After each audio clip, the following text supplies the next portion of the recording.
안녕하십니까. 신은균의 국방TV 데일리 디펜스입니다. 자, 오늘도 북한 관련한 뉴스 또 분석해드리겠는데요. 오늘은 제가 좀 긍정적인 그런 분석을 한번 해드리도록 하겠습니다. 연초부터 북한이 미사일 막 4번이나 쏘고 하면서 그 중에서도 열차 발사 미사일 3번째로 쏘았지 않습니까? 그래서 이건 도저히 못 막는다. 물론 저도 작년에 그런 분석을 했습니다만은 그런 분석 이게 여러 가지 또 정황 증거들이 나오면서 이거 아무것도 아니네 라는 게 밝혀지고 있습니다. 허세 장렬이네요. 북한의 게임 체인저. 이 게임 체인저가 정말 치명적인 결함이 있는 게 밝혀졌고 이 치명적인 결함을 해소하기 위해서 북한이 지금 황당하게도 전 국민을 동원해서 그 결함 해소 작업에 나섰는데 이러다가 결함 해소하기 전에 맞아 죽겠습니다. 국민들에게. 보겠습니다. 전초부터 연이어 과시되고 있는 북한의 철도 기동 미사일 연대죠. 조선중앙통신이 1월 15일 보도했습니다. 평안북도 철도 기동 미사일 연대의 실전 능력 판정을 위한 검열 사격 훈련이 14일 진행되었다. 훈련에서 신속한 기동성과 명중성을 보장한 평안북도 철도 기동 미사일 연대의 전투 동원 태세가 높이 평가되었다. 전국적인 철도 기동 미사일 운용 체계를 바로 세우고 우리식의 철도 기동 미사일 전법을 더욱 완성하기 위한 방도적 문제들이 토의됐다. 라고 세 번째 미사일이죠. 그 미사일 그때가 열차에서 발사한 미사일이었습니다. 그거 쏘고 나서 그 다음날 조선중앙통신이 이렇게 발표를 했는데 여기에서 보시듯이 평안북도 철도 기동 미사일 연대. 그래서 북한은 이 전략군 사령부에다가 철도 기동 미사일 연대를 배속을 해주면서 이 도마다 연대를 하나씩 만들어라 라고 이야기를 한 거예요. 지시를 했습니다. 그러니까 도가 또 얼마나 많습니까? 평안북도, 자강도, 양강도, 한경북도, 한경남도, 평안남도, 또 황해남도, 황해북도, 강원도 이 도마다 전부 다 하나씩 만들어라 라고 하니까 이야, 이 철도 발사 미사일이 얼마나 많이 생기겠냐 라는 그런 두려움이 엄습합니다. 자, 이런 상황에서 이 미사일 쏘고 나니까 한겨레, 국민일보, 조선일보 제가 뭐 대표적으로 진보, 중도, 보수 언론을 하나씩 해놨는데 다 뭐 보수, 중도, 진보 할 것 없이 전부 다 이거 우려다, 이거 못 막는다, 이거 어떡하냐 이제 이렇게 되었죠. 야, 그래서 야, 이거는 못 막는 게임 체인저다 이런 이미지가 생기기 시작했습니다. 뭐 저도 그럴 것이 당연히 저도 전사를 통해서 또 전 세계의 무기체계 발전 상황에서 이 철도 발사 미사일이 굉장히 큰 반향을 일으켰던 냉전시대 때 그런 무기였기 때문에 저도 그렇게 분석을 했었습니다. 자, 그런데 최초의 철도 발사 미사일은 바로 이겁니다. 소련이 만들었던 냉전시대 때 만들었던 RT-23 몰로데츠라는 미사일인데요. 이 몰로데츠는 미국 영어로는 브레이브맨, 그 용감한 사람들, 용감한 자, 뭐 이런 뭐 말이 되겠죠. 그래서 소련은 몰로데츠라고 불렀고 나토는 이걸 SS-24 스켈펠 이렇게 불렀습니다. 당시 소련은 이 어마어마하게 넓은 영토에 유럽에서부터 이 극동까지 아주 긴 철도를 가지고 있었습니다. 그래서 소련은 이 몰로데츠를 만들면서 시속 100km로 달릴 수 있는 상황에서 기립하고 쏠 수 있는 이런 미사일을 만들어라 이렇게 되었죠. 그래서 당시 미국의 정찰 위성이라든지 정찰기라든지 이런 능력 또 정찰 위성의 해상도 이런 것들이 이 열차를 객차와 일반 예객 객차와 이 몰로데츠의 미사일 발사 열차를 구분해낼 수 있는 해상도가 안 됐었습니다. 그러니까 이건 뭐 도대체 어느 게 몰로데츠 발사 차량인지 어느 게 일반 예객 차량인지 알 수가 없으니까 뭐 이건 도저히 막아낼 수 없는 것이다. 그리고 또 속도가 100km나 되는 속도이기 때문에 이건 도저히 안 된다. 그래서 이제 미국과 소련이 전략무기 감축 협정을 하면서 이건 안 된다. 이건 없애라. 라고 해서 폐기했던 그 무기인데 그걸 21세기에 북한이 다시 가지고 나온 것이죠. 왜? 과거에 냉전시대 때 보니까 야, 소련이 이런 거 들고 나오니까 미국이 그냥 화들짝 하더라. 그러니까 우리도 들고 나면 화들짝 하겠지. 이제 이렇게 된 겁니다. 당연히 이제 북한도 철도가 많이 있습니다. 지금 여기 파란 선들이 보이고 빨간 선이 가끔 보이는데요. 파란 선은 주로 이제 간선 철도, 거기다가 약간의 지선 철도가 있고 빨간 선은 대부분 지선 철도입니다.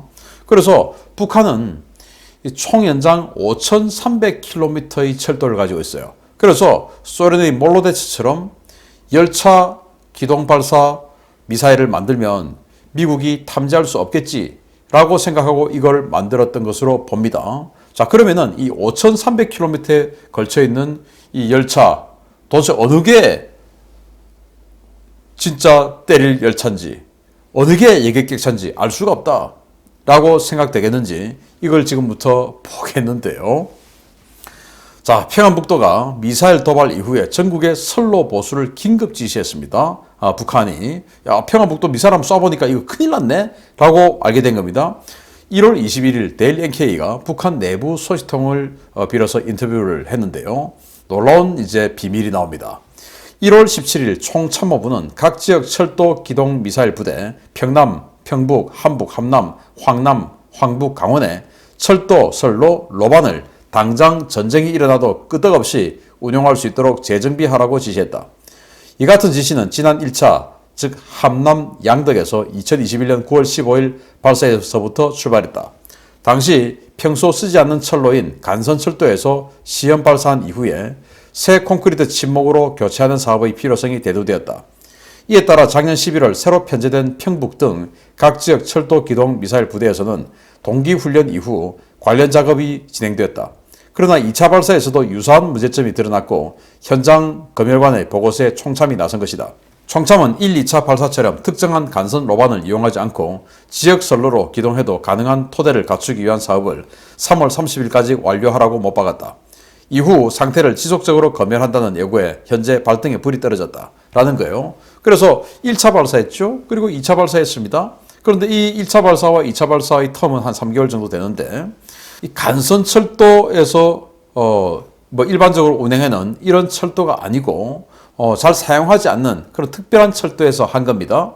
그러면은 미국이나 한국의 이 정보당국이 볼 때 얘들은 일반적인 객차가 다니는 철도에서는 안 하고 잘 운행하지 않는 철도에서만 하구나. 들여다보지 않겠습니까? 그러면 5,300km 중에서 얼마 안 되겠죠. 그러니까 북한은 이걸 전 지역에서 사용할 수 있도록 하자. 그런데 해보니까 이게 미사일 쏘았더니 이 침목이나 레일이 버티지를 못하더라. 그래서 이걸 전부 재정비해야 된다. 라는 필요성이 대두된 거예요. 이제 그게 다 앞으로 제가 재원을 보여드릴 텐데 이럴 수밖에 없는 사정이 북한에게는 있었던 겁니다. 왜냐? 이렇게 그냥 형편없는 상태입니다.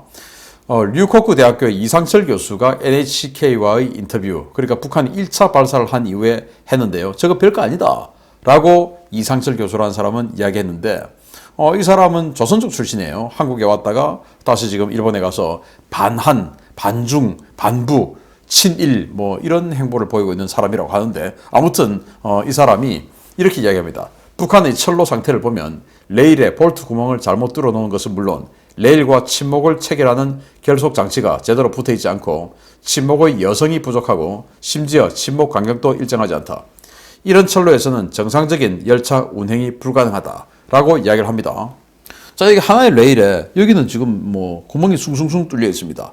여기는 구멍이 숭숭 안 뚫려 있습니다. 그래서 당연히 여기와 여기의 강도가 다르겠죠. 그러면 이 레일의 강도가 다르면 밑에 들어가는 압력도 좀 차이가 있지 않겠습니까?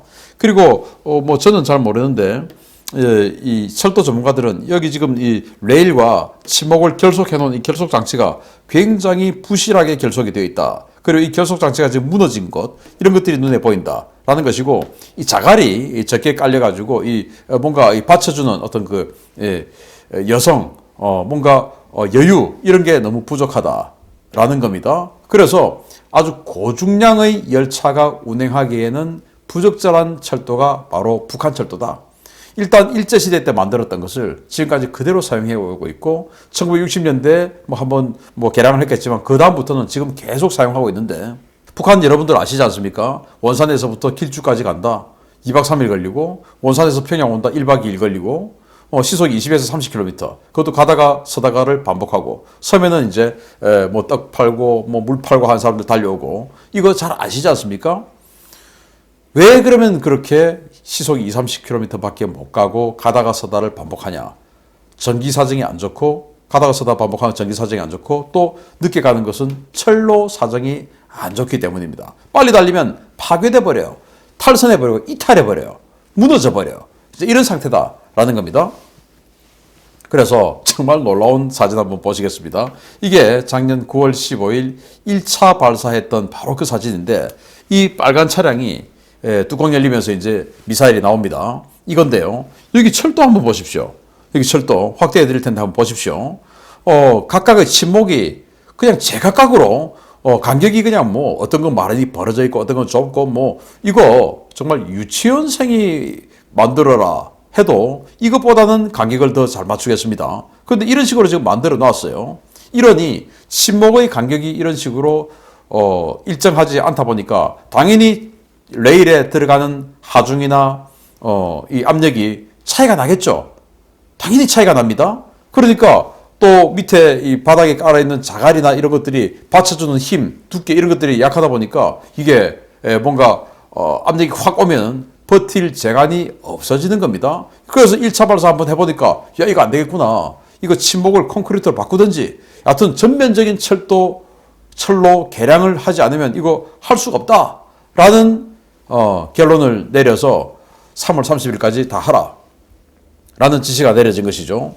자, 왜냐하면 일단 그 북한의 이번에 미사일 발사했던 그 차량들 보면 추진차죠. 이게 기관차는 중국의 뚱펑포 디젤 전기 기관차인데 무게가 무려 138톤입니다. 이게 얼마나 무거우냐? 우리 KTX가 68톤이에요. 우리 KTX의 2배 무게입니다. 그리고 우리 KTX 한 개 기관차 한 양이 꽤 큰데도 불구하고 20톤이 안 돼요. 그런데 이건 객차 하나가 24톤. 여기다가 미사일 짓고 발사 장치 넣고 하면은 이게 한 60톤 정도까지 올라갑니다.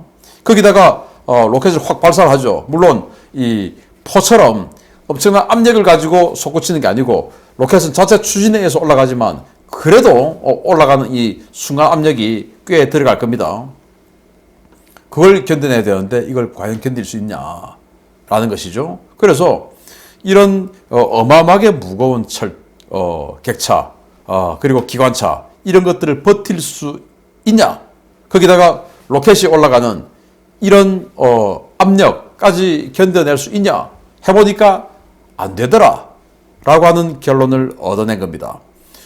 그래서 전체적으로 3월 30일까지 다 바꿔라 그러고 있는데 조남훈 한국국방연구원 미래전략연구원장이 북한 경제 리뷰에서 이렇게 이야기합니다. 북한이 왜 그냥 그 차량형 발사 차량 안 만들고 이렇게 열차 차량을 만들었냐라고 하는 것을 이렇게 분석을 했는데요. 김정은의 통치가 본격화되는 기간에 북한의 재래식 무기 획득도 정체되는 모양을 보이고 있다. 전차와 장갑차 등 기동 무기 보유 대수가 2016년 이후 정체되고 있다. 김정은 집권 이후에는 기동 무기 생산이 거의 이루어지지 않았다는 것을 알 수 있다. 북한은 군수 공장에서 전차나 장갑차 대신 장사정포나 미사일을 쏘는 이동식 미사일 발사대 즉 테를 생산 중인 것으로 보인다. 북극성 2호의 경우에 폭풍호 전차의 차대를 이용해서 유경수 전차 공장에서 생산됐다고 추정된다. 라는 거예요. 자, 그래서 북한이 처음에 이런 게 전차 차대를 이용해서 여러 가지 발사 차량들 보여줬죠. 그걸 확대 개량하고 이렇게 해서 보여줬는데 그게 새로 만든 게 아니고 왜? 새로 만들려면은 중국에서부터 엔진을 가져와야 되는데 또 이 파워팩을 가져와야 되는데 지금 다 제재 걸리고 있으니까 안 되죠. 힘들죠. 그래서 기존에 가지고 있던 폭풍호, 천마호 이런 차를 분해해서 그걸 가지고 개조 개량을 하는데 그것도 한계가 있더라. 그래서 16년 이후에는 그것도 이제 힘들다. 그러면 어떻게 하냐? 열차 가지고 개조하자라고 생각되었다. 이겁니다. 그런데 문제는 쏴보니까 이게 버틸 수가 없어. 그래서 총연장 5,300km짜리를 전부 다 개조 개량 다 해서 미사일 쏠 수 있게끔 만들어라. 이렇게 됐는데 북한은 제가 이 시큐리티 뉴스나 이런 프로를 통해서 말씀을 드렸지만 이 철도 개량을 하면 그 인근 마을 사람들이 와서 자갈도 날라줘야 되고 그 인근 마을 사람들이 침목도 가져와야 되고 자재를 다 갖다 줘야 됩니다. 그리고 그 자재, 자갈이든 침목이든 뭐든 셀프로 갖고 와야 됩니다. 그리고 노동력을 이 철도가 지나다니는 인근 마을 사람들이 노동력 동원이 돼야 돼요. 그런데 이걸 3월 30일까지 하라고 했는데 아니 지금 3월 30일까지 지금 무슨 일이 있습니까? 4월 25일까지 전국민 축제기간 정해가지고 계속 보초 써야 되고 야간에 그리고 또 할 게 약초 패스해야 되고 분토 패스해야 되고 할 게 지금 얼마나 많습니까? 그런데 또 이것까지 하고 농사 준비해야 되고 이게 지금 전국에 있는 5,300km를 전부 다 미사일 쏠 수 있게끔 만들어 놔라 라고 하는데 이게 되겠냐라는 겁니다. 그래서 이런 상황에서 이거 잘 안 될 것이다. 결국 노선도만 따라가면 이건 보인다. 차량형 발사는 차기 때문에 또 궤도형은 아무데나 그냥 꿀렁꿀렁 논이든 밭이든 산이든 다녀서 쏠 수 있죠. 또 차량은 도로만 있으면 쏠 수 있죠. 도로는 5,300km보다 더 길죠, 연장이. 그렇지만은 이 철도는 그게 아니다. 그래서 철도는 딱 철도 이 노선만 보면은 들여다보고 있으면 더 잘 알 수 있다. 그 중에서도 이 정보가 더 발달하고 하다 보면은 이 북한의 철도 상황을 좀 더 면밀히 들여다볼 의지만 있다면 어느 지역에서 저 무거운 기관차와 미사일 발사 객차가 움직일 수 있는 철로 컨디션이 된다, 안 된다 하는 것들은 우리 정보당국에서 파악할 수 있을 겁니다. 이건 의지의 문제예요. 그러면 여기는 가능해고 여기는 안 돼. 이건 이 노선 안 돼. 라는 거 답 나오지 않겠습니까? 또 지금 이 철도 미사일 연대를 각 도마다 마련하라고 했기 때문에 그 도에 있는 철도 미사일 연대의 부대 그리고 차량 위치 최초의 차고 위치 다 알지 않겠습니까? 그럼 거기에서 출발해서 쏠 수 있는 그 레일의 상태, 괜찮은 상태 어딘지 다 알 수 있는 것은 의지의 문제예요. 그러면은 정권이 바뀌어서 그거 파악하자라고 하면 얼마든지 알 수 있는 게 어쩌면 이 차량 발사보다 더 쉽다. 그래서 최근에 뭐 이 대통령 선거 국면에서 야당 후보가 선제 타격, 북한이 우리를 핵 공격하려는 징후가 명확할 때 그러면 우리는 핵을 맞으면 안 되니까 선제 타격한다. 이거는 예방적 선제 타격, 자위권적 선제 타격. 이거는 뭐 예방적 선제 타격과는 달라요. 자위권적 선제 타격이니까 예방적 선제 타격은 논란의 여지가 있지만 자위권적 선제 타격은 이건 논란의 여지 없이 전범 아닙니다. 이건 합법이에요. 할 수 있죠. 안 하면 내가 죽는데. 그래서 이 선제 타격 할 수 있다. 그래서 선제 타격 의지만 있으면 이 북한의 철도 미사일, 이 미사일들은 킬체인이 파괴될 수밖에 없다라는 거예요. 그래서 여기 이제 2차 발사 때는 또 도색을 이런 식으로 또 했네요. 카키색으로 독색을 해서 여기서 이제 발사를 했는데 여기 보시면 지금 좀 허여멀건한 군복을 입은 자들이 좀 보입니다. 이게 바로 전략군의 자신들만의 독특한 군복이에요. 그래서 전략군이 이 미사일을 KN-23 열차 발사형 미사일, 북한판 익스칸데르라고 하죠. 편심탄도 비행하는 그 미사일을 운영한다는 것을 알 수가 있고 그래서 이런 것들을 우리는 얼마든지 밝혀내고 예방해낼 수 있다. 어쩌면 차량형 텔보다 훨씬 더 수월하다 라고 할 수 있습니다. 그래서 북한이 우리를 반격했을 때 우리가 막아낼 수 없고 하는 그런 공포에 휩싸일 이유가 전혀 없다. 의지만 있으면 얼마든지 때릴 수 있다.